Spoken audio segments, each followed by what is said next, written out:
Smart meter के खिलाफ कांग्रेस का आंदोलन लगातार जारी है। 16 अक्टूबर को कांग्रेस की ओर राज्य स्तरीय धरना का भी आयोजन होगा। इस बीच कांग्रेस के प्रदेश अध्यक्ष अखिलेश सिंह ने स्मार्ट मीटर को आम जनता से जुड़ा मुद्दा बताते हुए कहा कि सरकार को हर हाल में अपना निर्णय वापस लेना होगा। उन्होंने कहा कि स्मार्ट मीटर के नाम पर बहुत बड़ा खेला हुआ है।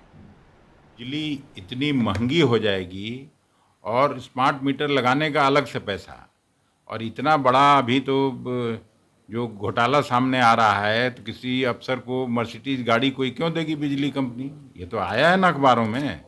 तो जब किसी ऑफिसर को मर्सिडीज मिल सकती है तो आकाओं को क्या क्या मिला होगा उसका तो कोई हिसाब ही नहीं है। और पता कर लीजिए, हम तो कल वहाँ भी भाषण में अपना कहा है, बगहा जिला में तो कोई मीटर लगने ही नहीं दिया, आज तक कोई मीटर नहीं लगा पाया। और आंदोलन चल रहा है, लोग भूख हड़ताल पर बैठे हैं, कांग्रेस पार्टी के लोग 5,000 लोग साथ में बैठ रहे हैं।